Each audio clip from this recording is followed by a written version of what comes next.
Welcome back to Legendary Lunacy. I'm your host, Lord Papa Lunatic. Lord Papa Lunacy. I screwed this all up. It's very late, as you can tell by my screen, and I'm trying to get some more recordings done today. Today's story is The Lights in Papa's Room. I'm again alone. Shadow Man Randy's in the shadows, but we're still going to try and have some fun with these scary stories. Lights in the Papa's Room, written by Jediary underscore 93. Without further ado, we'll get right into it. It was the year of my 25th birthday that my dad told me he was sick. It was hard to hide, really. Obvious. But I suppose it would be hard for such a mountain of a man, someone who'd never needed any help from anyone, to admit that he was, in fact, dying. Cancer's a nasty thing. It kills you from the inside out. Of course, I had seen both my grandparents perish from the disease, but with my dad it was different. Having just started my first year of nursing school, I was eager to take care of him. He was a very grumpy and personal man, and he didn't like outsiders. The idea of dying in a hospital or with some strange person in his home just didn't sit right with him. So besides the home healthcare nurse that came to check on him twice a week, I became the sole caretaker for my father. I put school on hold and cut my hours down at the restaurant where I was waitressing. My dad became my sole priority. He perished quite quickly. His cancer was already at stage 4 when he finally came clean about it. He was very clear on what he wanted after he was no longer with me. A cremation. Quick and easy. Plus, he knew that I was young, struggling student, and really couldn't afford much else. Who would come to my funeral anyway? He joked. I gave him what he wanted.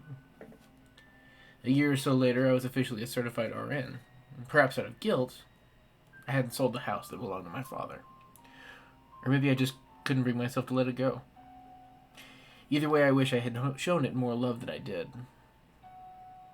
A few months down the line, I met a man. A nice man. We'll call him Johnny. Who I shrugged off a few times, considering I hadn't dated since I was about 21. But he was persistent enough, and the best man I'd ever met, besides my father. And I fell for him. On our first date. Before long, we were married, and soon thereafter, pregnant with our first child. A little boy to be named after my father, Stephen Stark. Middle name Stark because Iron Man was my dad's favorite comic character. Shortly after we married, my husband realized that neither of our small apartments would be fitting to raise a child in, and he inquired, "Didn't you say your dad left you a house?" My stomach dropped. Indeed, I had mentioned it, but I hadn't been to that house since my dad's passing. I'd kept up with the property taxes because, as I said, I just couldn't seem to let it go. But living there? It felt like a horrible idea. Still, he was insistent we go check it out, and I obliged. We needed a house, after all. My hands shook as I turned the key in the lock, took a deep breath, and slowly pushed the door open. Aside from the dust and the lack of furniture, photos and everything that had made the house a home, it was exactly as I remembered. I entered cautiously, Johnny right behind me, kissing my cheek and telling me it was okay. Out of the corner of my eye, I noticed a shimmer of blue and silver. A balloon I'd gotten my dad for his last Father's Day, deflated and taped to the door of the room. To the door of the room, he took his last breath in. I guess I hadn't taken it down. My God, it's beautiful. Look at these floors, my husband beamed. This is real wood, Ray. I smiled. And look at this marble, he continued through the house excitedly. I stood in place, reveling in the splendor of the home that I'd spent my entire life in. It was bittersweet, as if the house knew I was back, and I chuckled at the sight of the marks on the wall beside the living room area where my father had documented my height each and every inch I grew. Everything seemed exactly the same. The only thing missing was my father. Flick. I turned my head quickly in the direction of what used to be my father's room. Flick, flick. There was no way. The door was closed. but the lights were flickering. No, not just the lights. The light switch itself was being flipped, moving. But there was no way. I approached the door slowly and reached for the handle and paused. Calm down, Ray, I whispered out loud. And it happened again. Flick, flick, flick. More aggressively this time. Without even thinking, I pushed the door open. Daddy? Nothing. No lights. No flickering. Nothing. Only dust and a few of my great-grandmother's antiques that I'd neglected to get rid of. I don't know what I was expecting. I heard Johnny's voice approaching from behind. Ray, this house is amazing. I can't believe you kept it all a secret. It needs a little work, but I can do it all myself. We won't spend a penny, I promise, he said, wrapping his arms around my belly. I mean, that's if you want. He looked into my hesitant eyes, then over my head. This was your dad's room? I nodded, and he gave me a smile. That absolutely Prince Charming smile that spread into his bright blue eyes. A smile that won me over the first time we went out. I think it'd make a perfect nursery. What do you say? The months flew by quickly, and soon we welcomed home my sweet bundle of joy. A healthy baby boy I quickly came to call Stark. I was smitten. He was the spitting image of my father. Tan skin, dark, silky hair, all except his eyes, which were bright blue like my husband's. Johnny had kept his promise and done an amazing job fixing up the small parts of the house that needed it. Parenthood was simply blissful for us. Our baby was happy, and for a long while it felt like home. That is until one night. Stark and I were preparing for bed. He fell asleep in my arms as usual, and I went to put him in his crib, and that's when it happened. The lights in his room began flickering violently and wouldn't stop. It was enough to trigger an epileptic seizure. I cut the overhead lights and approached the lamp on the nightstand. That flickered also. What the hell? My sweet boy stayed sound asleep, so I brushed it off, laid him in his crib, and settled on telling my husband the room needed to be rewired the next day, but it didn't help. Over the next 6 months, we rewired the room completely. 3 times, in fact. Nothing seemed to work. The strangest thing was the lights only flickered at night. Every night. That's when I started feeling a decidedly sinister presence. Stark and I were often alone at night, seeing as Johnny didn't get off work until well after 8 p.m. Everywhere, all over the house, the lights started to flicker. Even if I hadn't turned them on, or so much as touched the switches, it became uncontrollable. I started letting my baby boy sleep with me, with the door to our bedroom shut. I didn't sleep until I heard the soft closing of the door, indicating that my husband was home, and felt his warm kiss on my cheek. Only then, in a house that I thought I knew so well, did I feel safe. Johnny tried to keep me together as best as he could, but he could see that I was falling apart. I wasn't sleeping, nor eating. The house where I'd been so happy as a child was now a living nightmare for me at night. We can leave, baby, my husband said. We can move back to the city or close to my parents, or they'd help with Stark. They love you. They love you both.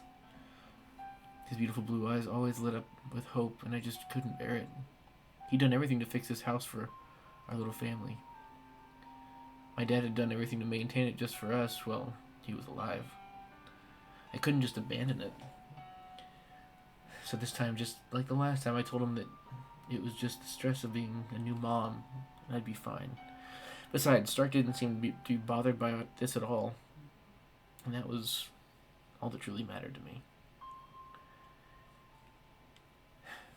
Days went by, eventually weeks, months, years even, and soon my little bundle was turning 6. No flickering lights, nothing.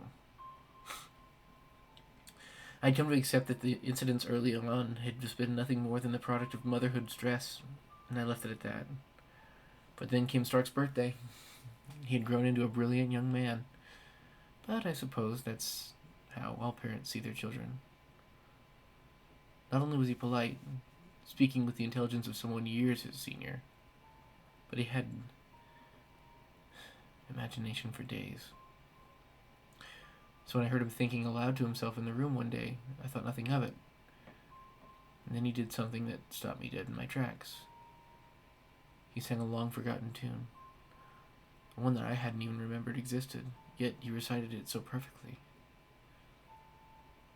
I turned around and stood outside his bedroom door. Back turned to me, playing with his toys, he sang, "Don't be afraid or frightened," I said, "of the monsters that lurk under your bed. Don't be scared of the ones you've read. I will protect you even when I'm dead." I gasped, and tears filled my eyes. "Stark?" I said, more sharply than I intended. "Stark!" He turned to me and smiled. His beautiful eyes lit up. "Yes, Mommy?" I felt bad and cleared my throat. "Where? Where did you hear that? What were you just singing?" He smiled and giggled. "From Papa, Mama. He sings it to me every night. He says he has since I was little." My blood ran cold. There was no way my child could have been lying. My father, that was his promise to me since I was old enough to even remember. How could I question a 6-year-old about his knowledge of someone he'd never met? I wouldn't mention it to Johnny. Things had been going so well.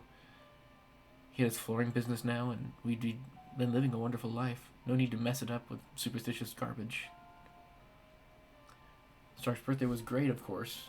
It was the same theme it had been in the previous years, the Avengers, but each year a different Avenger was chosen. For years, this year just happened to be the one we'd been waiting for. Iron Man. It was all going so well until we got ready to sing the birthday song, and then Stark got sad. It's like he just became depressed and unresponsive.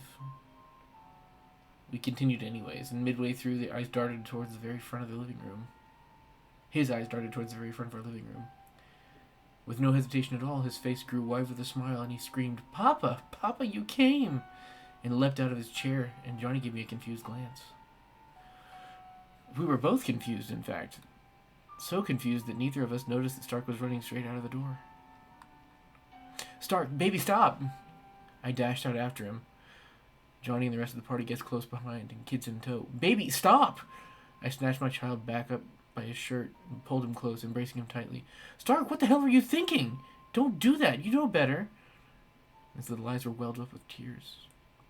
"Sorry, Mama. I just wanted to be with Papa. The lights in my room, sometimes they flicker at night, and I can't sleep. Papa told me the only way that they'd stop is if I went with him. I love Papa, Mama." We didn't move. We didn't leave our home. I don't know why, but I refused. I told it to leave and never come back, and I wish it had been that easy. Whatever it is, it's insistent. And it's still around months later. It's never left. But it never brought us any harm. It'd slam doors, make things fall. But no harm had ever come to Stark, Johnny, or myself. And I realize now that it just might be my father after all. And to this day,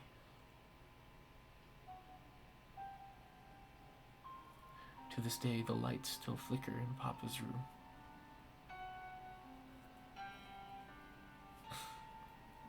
Credit to Jedi Rye 93.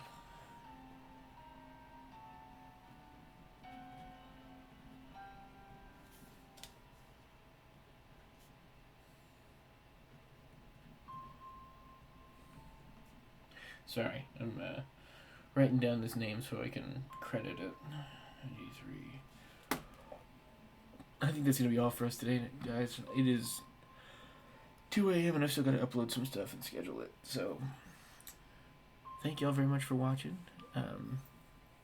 If you enjoyed this story, comment down below what you liked about it. If you didn't enjoy this story, comment down below what you didn't like about it. Make sure you like that like button, though, because it will help us for the future reference, for future stories and whatnot. With without further ado, sit back, relax, and enjoy the darkness around you because, what else are you gonna do? Love you guys. Peace.